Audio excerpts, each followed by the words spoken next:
and welcome to Animal Weapons. In this episode, we look at a rather different use of a weapon. Not for securing prey or for defending against a threatening predator, but for purely social reasons. Of all weapons that are used in the fight for sexual superiority, it is an animal's horns which feature most often. The weapon of speed, however, is used for another fundamental cause, securing the next meal.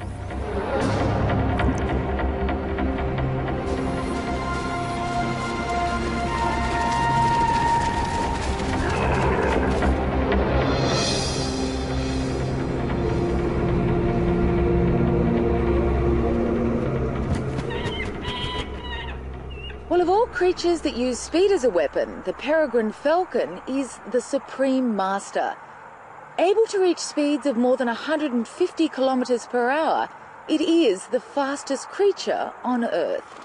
And these high-speed records are a result of its body design. The peregrine falcon is 1 kilogram of solid muscle, and when making a high-speed dive, it transforms itself into an aerodynamically perfect teardrop shape. And it's this ability to make a sudden and powerful attack that makes it one of the most feared hunters of the skies.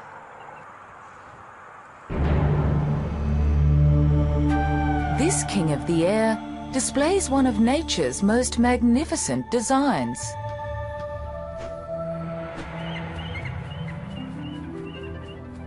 It has the precision flying capability of a stealth bomber, the acceleration potential of a jet fighter, and its own pair of remote sensing devices, its eyes. It is a living missile.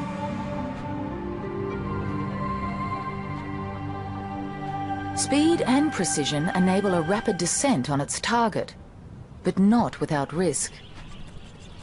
Trees are a dangerous obstacle for this high-speed hunter. An accident would be fatal. For its prey, the cover provides the only safe refuge.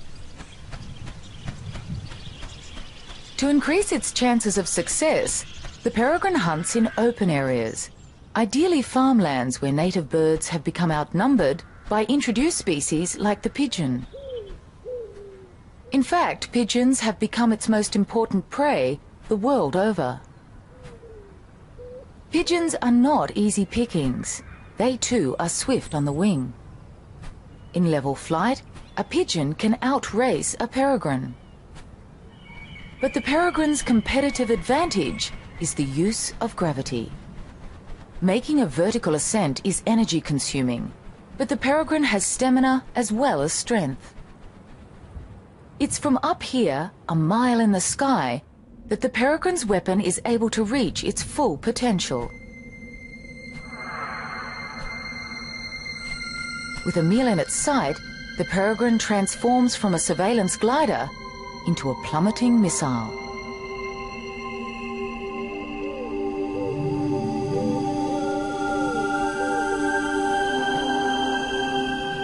By tucking its wings against its body, the peregrine minimizes air resistance and drops out of the sky in staggering style. At the final moment before impact, the falcon levels out and strikes talons first.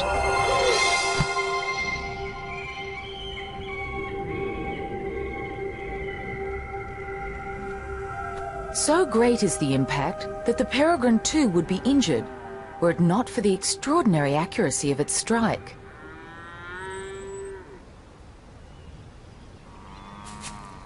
Despite their formidable speed and hunting prowess, only 1 in every 10 attacks results in a meal.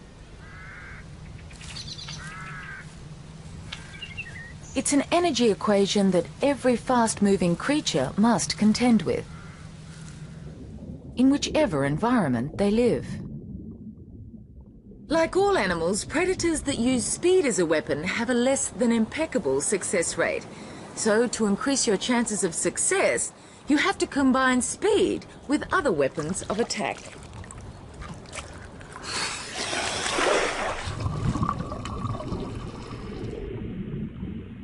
The stonefish doesn't look fast.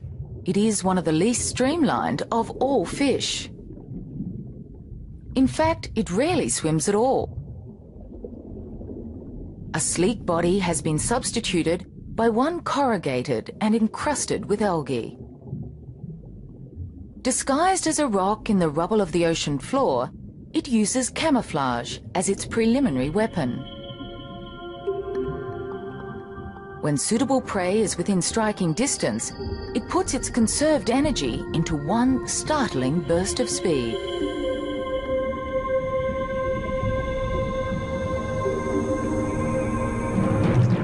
Within 1/25th of a second, its jaws lurch like a steel trap, engulfing its prey. But not every time.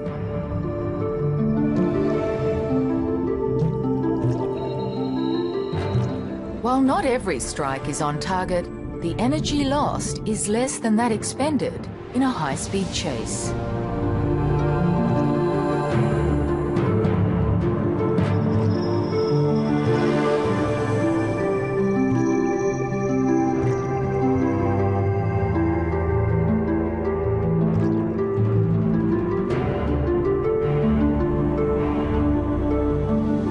Reefs are among the most diverse and crowded of all ecosystems.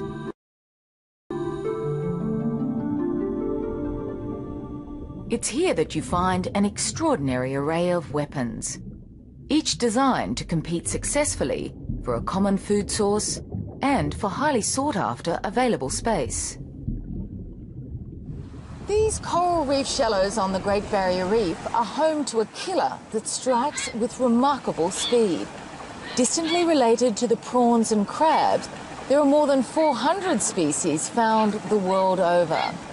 With eyes more sophisticated than our own, and with a claw modified to become a high-speed hammer, it is the remarkable stomatopod or mantis shrimp. They are exceptional hunters, with forelimbs developed into highly specialized weapons to smash or spear their victims. While this spearer may have one of the sharpest claws in the ocean, it is its relative, the smasher, which can lay claim to the fastest claw on the reef. This action has been slowed down 125 times so that it can be seen.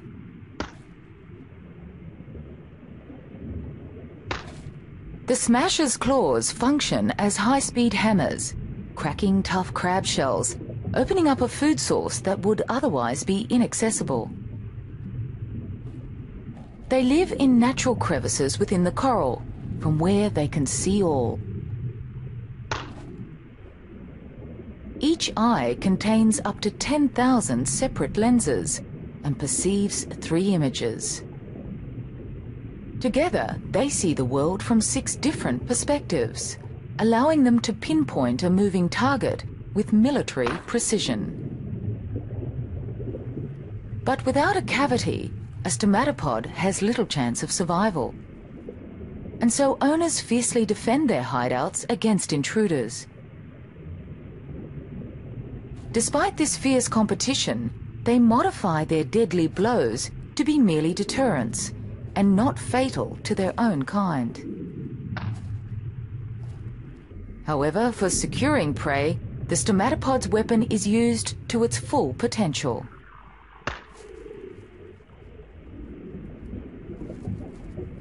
The smasher quickly sizes up its target and strikes with blinding speed.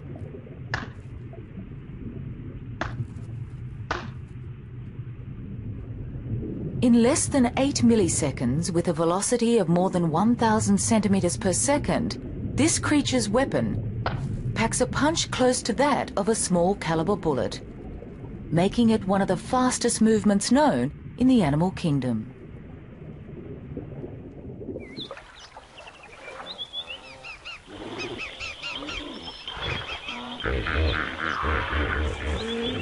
It is in Africa that we find the world's most spectacular collection of animals and their weapons.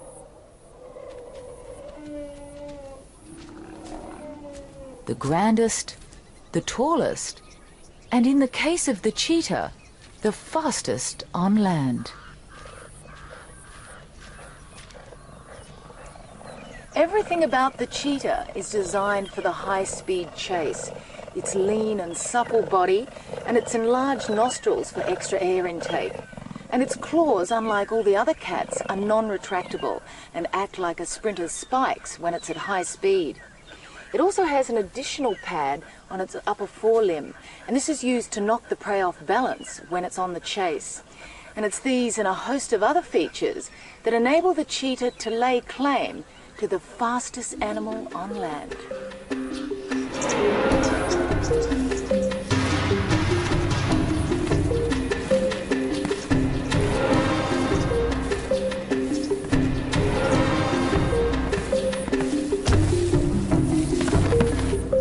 But speed is a weapon that comes at a price. In becoming a speed specialist, the cheetah has sacrificed the weight and power of the other big cats. Here in Africa's Masai Mara, cheetah are among the most vulnerable animals on the plain.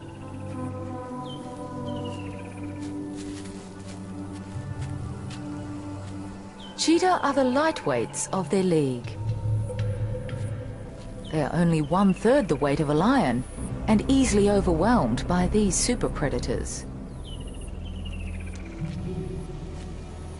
Lions will kill cheetah whenever possible.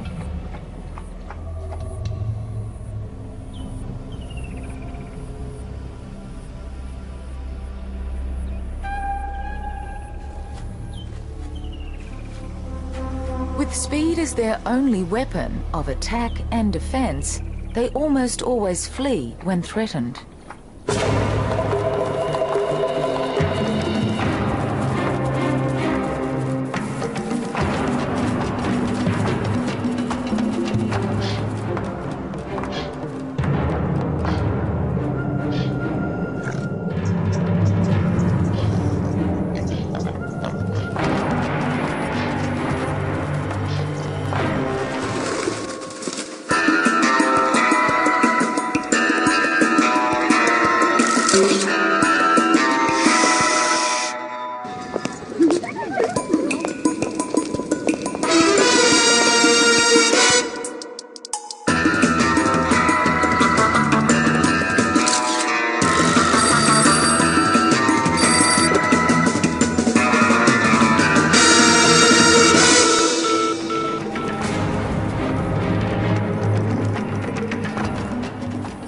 Cheetah are not even able to defend their young.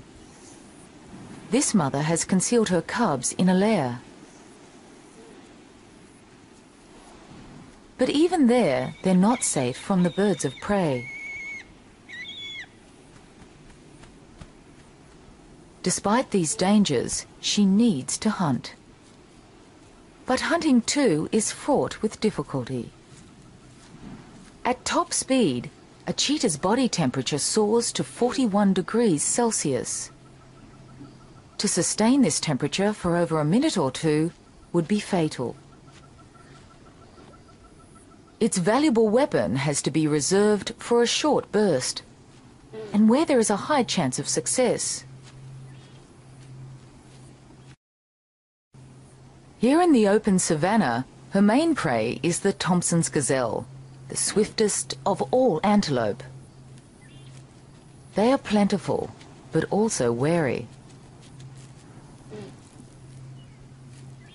She must creep within 100 meters of her target if a pursuit is to be successful.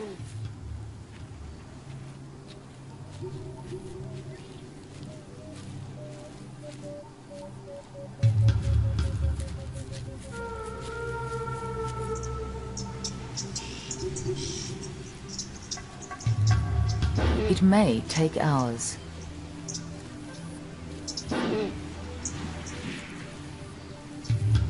If noticed, she pauses and makes herself as inconspicuous as possible, patiently waiting for her next meal to be within that critical range.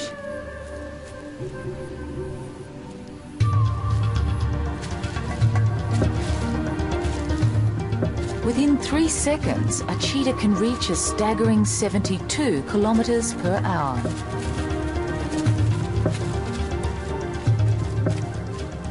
But energy conservation is of prime importance, and she must know when her chase is in vain.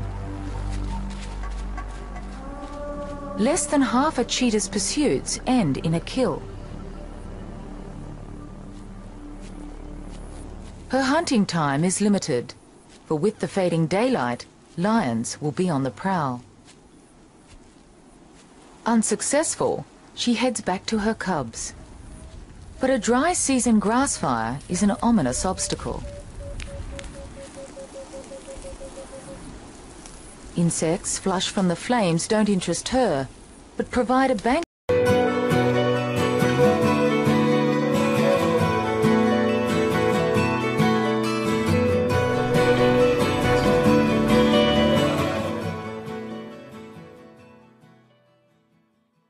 for yellow-billed storks.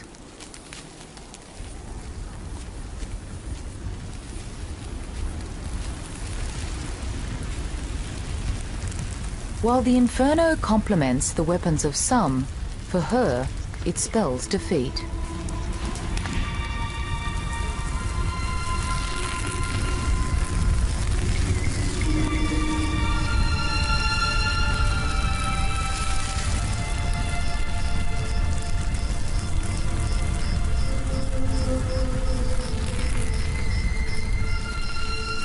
All big cats rely on cover to ambush prey. Without it, they can't get close enough to mount a surprise attack. Unable to reach her lair, she waits until morning. The next day, marabou storks search for burnt lizards and insects. The scorched earth reveals all. The mother returns to her lair to suckle her young, only to find it already occupied. The fire has exposed its location.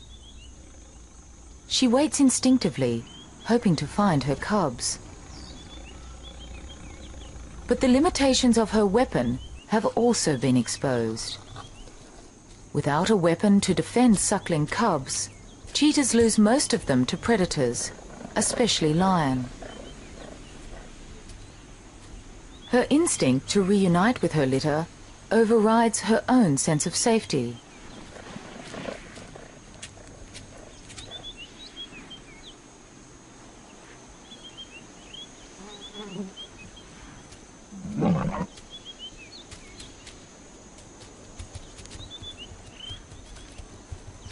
Unable to fight, she can only run.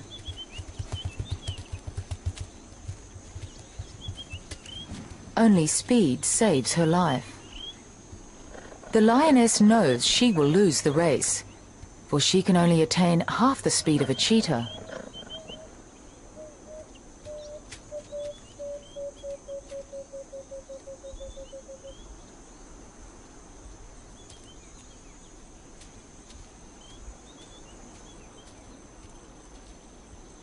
In the battle for hunting supremacy, the cheetah's weapon breaks all land speed records.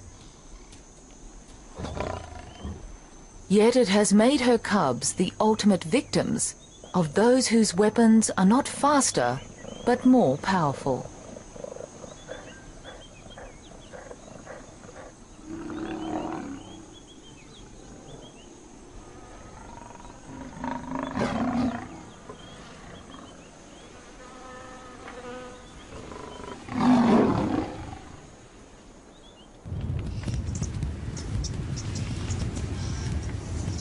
Of all animal weapons, horns are among those that seem most obviously developed for attack and defense.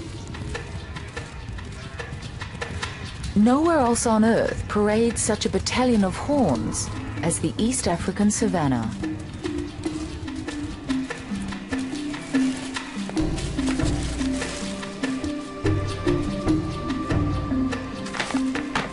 The plains echo to the clashing of horns.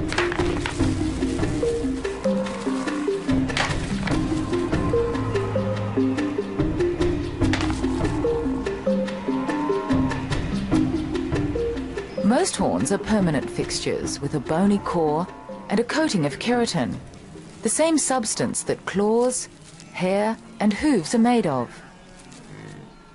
They are firmly attached to the skull and if snapped at the base will not regrow. But there are exceptions. Well, of all animal horns, those of the rhino are probably the most unusual. Firstly, rather than being positioned on the crown of the head, they're right on the nose. And secondly, they're made of compacted hair bound together. But they still function as a very effective weapon, not only for defending their young, but for fighting among themselves. Rhinos are not highly social creatures, and while a resident bull rhino will defend its rights to a particular female and to a favourite mud wallow, rhino horns are most often used in defence against predators. Especially by mothers with calves.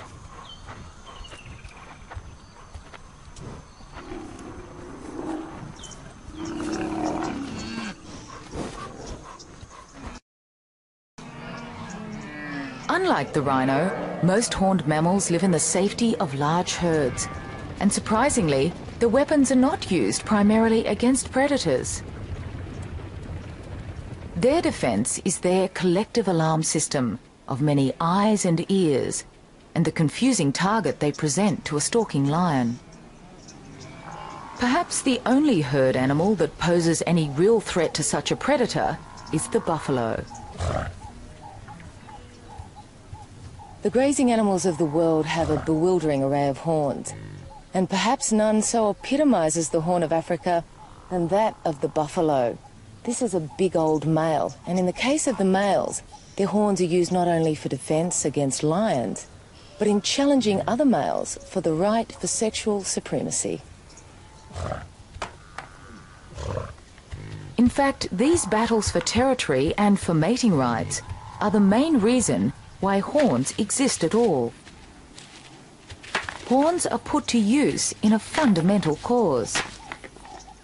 They are the weapons used by males in the fight for mating rights. And at no time are they so spectacularly employed as during the breeding season. Battles like this are repeated year in and year out. Known as rutting, these rituals are prompted by a surge in hormone levels that are governed by day length.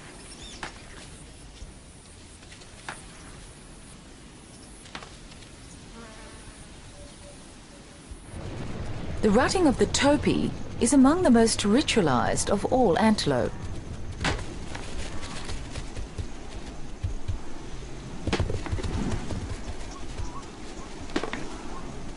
In serious challenges where males are evenly matched, the animals drop to their knees and horns interlock.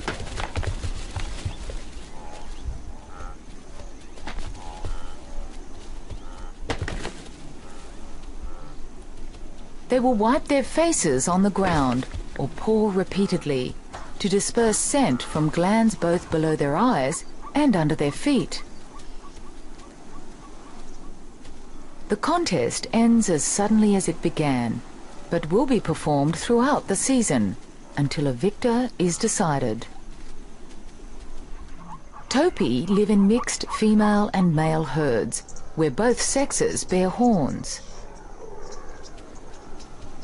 In impala, it is only the male which bears horns and maintains an established territory. He must wait for migrating females to pass through his patch. These adult females are in estrus, and the male tests their reproductive readiness.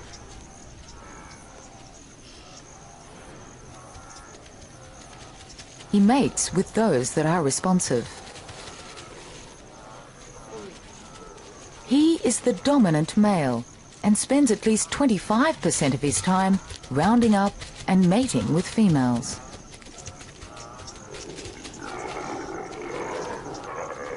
Not only does he need to keep females within his territory, he must also keep other males out, leaving him little time to rest or feed. Even recently weaned males are seen off, sometimes in a spectacular fashion, which displays the victor's strength and virility.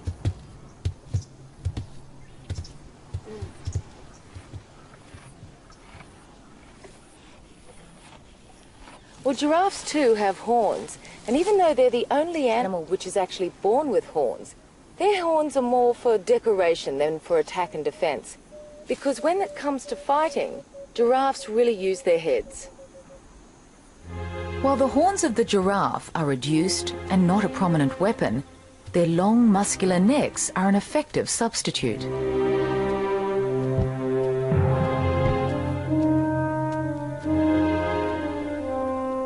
Their neck and head performs as a massive mallet, but blows seldom land solidly. These young males do their best to avoid being hit by the other.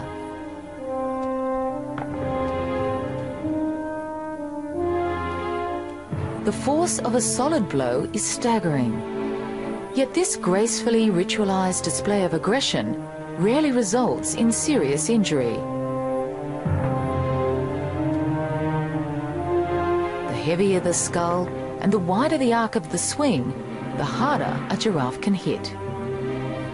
Hence the advantage of size, height and weight, the key factors that will determine which male wins dominance and the right to mate with the females. The giraffe and antelope live among some of the most efficient predators on the planet. Yet their weapons are not designed entirely for their own protection or to secure their own food. It is the individual's contest to continue his lineage that determines the size, shape and function of his weaponry.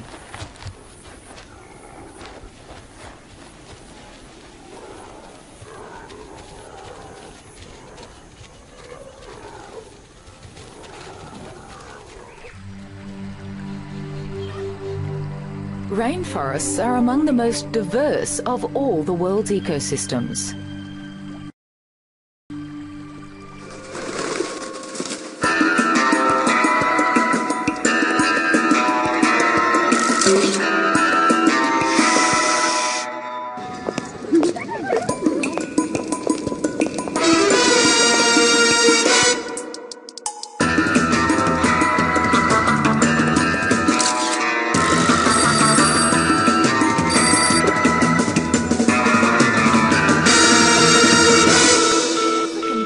Are the arena of challenge for the world's grandest creatures, these Australian tropical forests are the battlegrounds of the mini beasts.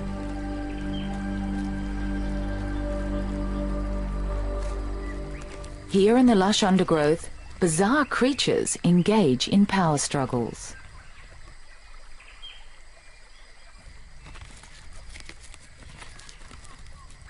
For most of the year, they live solitary and relatively uneventful lives.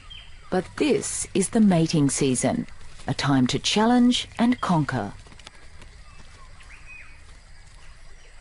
They gather together in suits of shining armor and with weapons of oversized proportions. The victors will claim the ultimate prize: mating rights to their miniature maidens. Male stag beetles are armed with horn-like projections, which are actually extensions of their mouth parts. Females are smaller and without horns.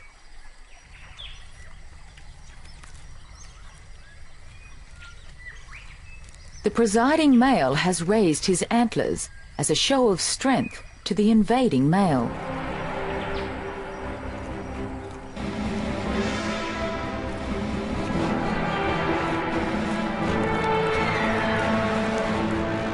Their weapons are used as levers to flip their opponents off balance.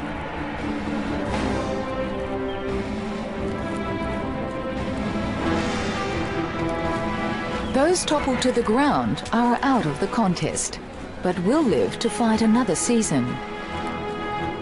The victor takes possession of his prize.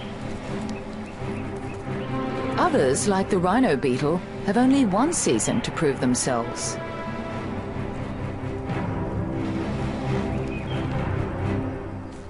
Well, like all insects, the rhinoceros beetle develops through different life stages until it becomes a fully formed adult. In fact, it spends more of its life like this as a grub than it does like this as an adult. As a grub, it feeds on rotting logs and leaf litter, and it's the availability of this food source which determines how big its body and horns will be when it emerges as an adult.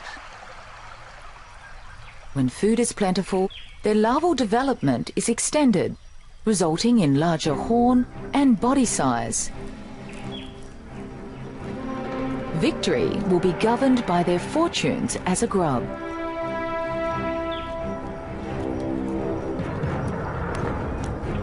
In most cases, large horns are the key to success. They are able to lift 850 times their own weight.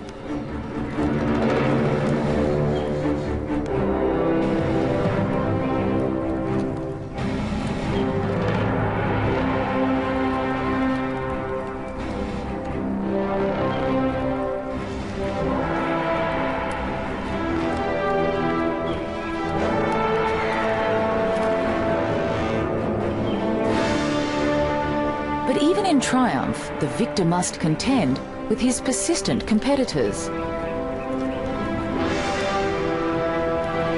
Even as his paternity hangs in the balance. While the rhino beetles fight it out among themselves, another horned insect waits in hiding for a particular tree to fall before its battles can begin.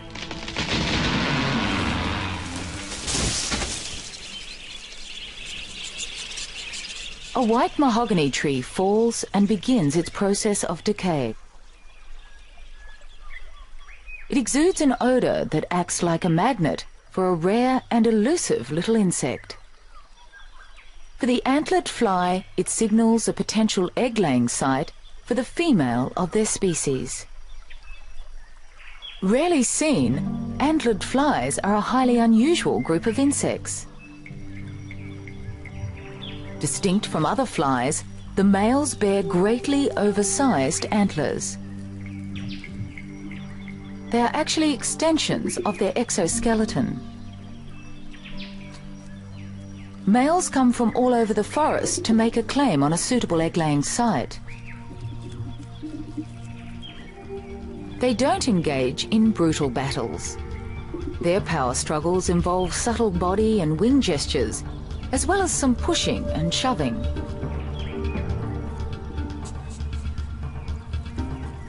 A male that is clearly inferior in size simply makes an appearance and flies off without a challenge. This is known as an intrusion.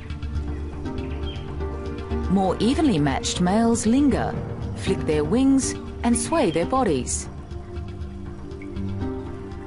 If two males are evenly matched, their posturing culminates in the interlocking of horns and head-on combat. They push against each other, their antlers interlocked, and rise up on the tips of their middle and hind legs. This usually only lasts for a few seconds before one of the males is overpowered and retreats.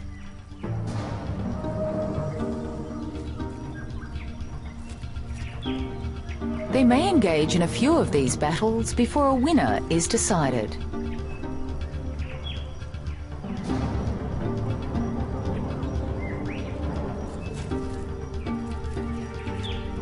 Battles become complicated by the arrival of a female. Her foremost concern is finding a suitable location to lay her eggs. Usually the exact site that the male is guarding. She may have already mated, but this doesn't stop the presiding male from mating with her again. But even while the pair are mating, other males make challenges.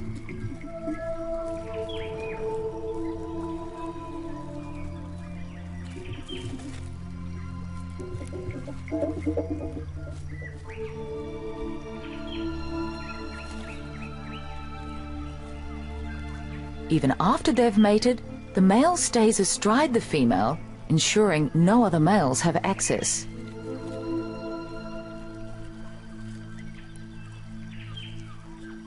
She inserts her ovipositor beneath the bark and lays her egg clutch. While she lays, the presiding male continues his guard. For the antlered fly, the size of his antlers are his passport to paternity.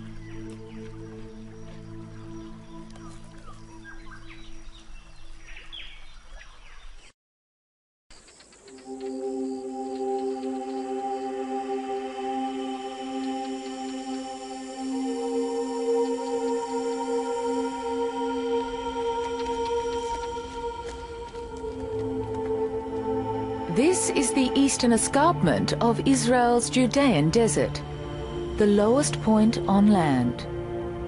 And like any desert, it appears lifeless, but looks can be deceiving, for this is one of the favourite haunts of a wild species of goat known as the ibex. And if you happen to be here at the right time of year and the right time of day, you may be lucky enough to witness one of the spectacular displays of male rivalry.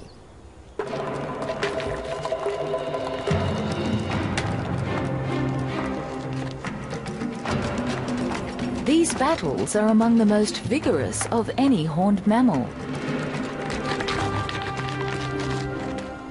The force of a full horn impact is equal to 4 tons of pressure.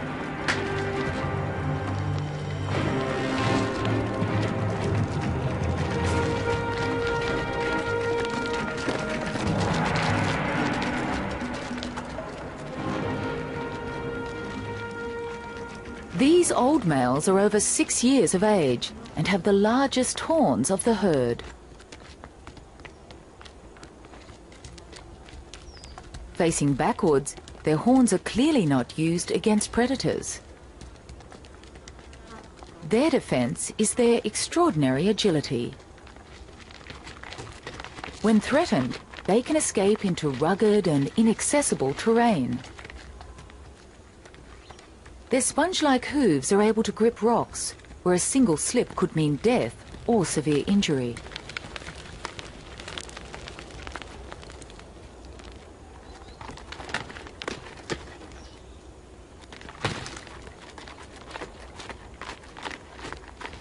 To fully appreciate how the ibex uses its horns as a weapon is to understand its breeding cycle. For most of the year, males live separately from females.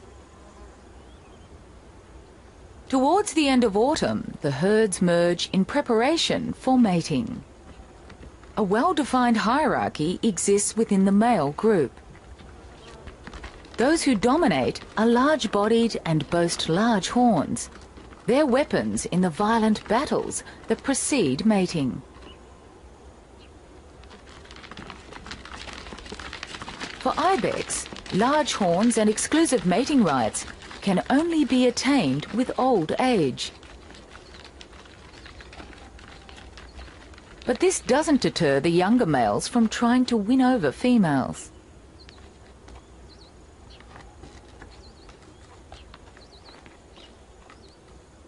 With necks lowered and tongues outstretched, they test the reproductive readiness of the females by tasting airborne hormonal levels. Females prefer to mate with old males and will ignore the approaches of those that are unsuitable.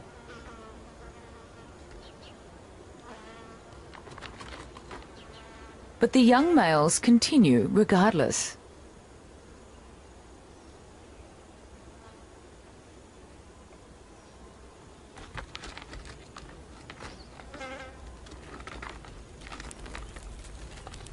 While ibex horns grow throughout life, they slow their growth on maturity and stop growing altogether in the breeding season. This may be because males expend a lot of energy and eat little, or perhaps it's a result of changing hormonal levels.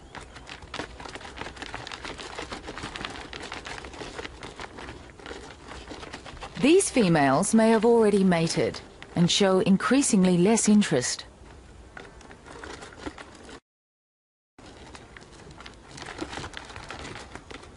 By the end of the rut, the males regroup and recover from the exhausting 6-week rutting and mating period.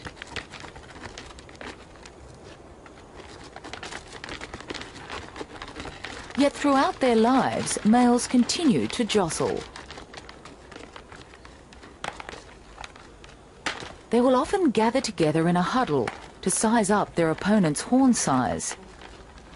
While the old males need only to maintain their status, the young must establish a place in their upwardly mobile peer group. Young males engage in the most violent battles. They rear up to increase the impact of their assault. Ibex horns are designed in such a way that they both inflict offensive blows and deflect the blows of opponents. On contact, they twist their heads slightly to lessen the impact, which is taken on the strongest lower part of the horn. The bony ridges prevent the horns from slipping past each other and causing accidental injury.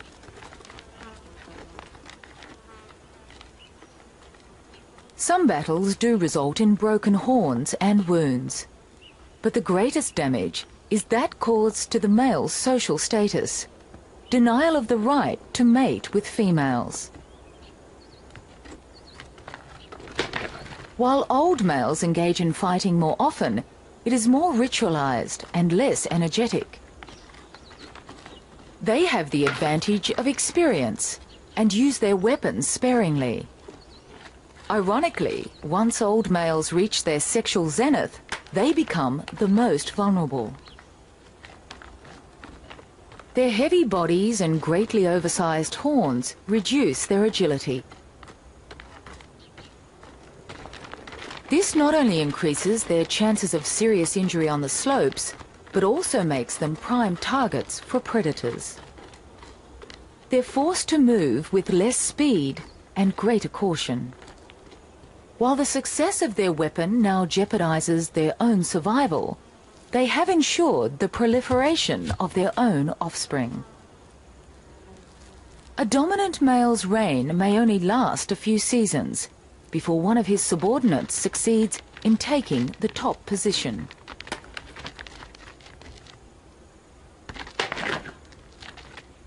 Such is the price of a weapon that serves only a social function.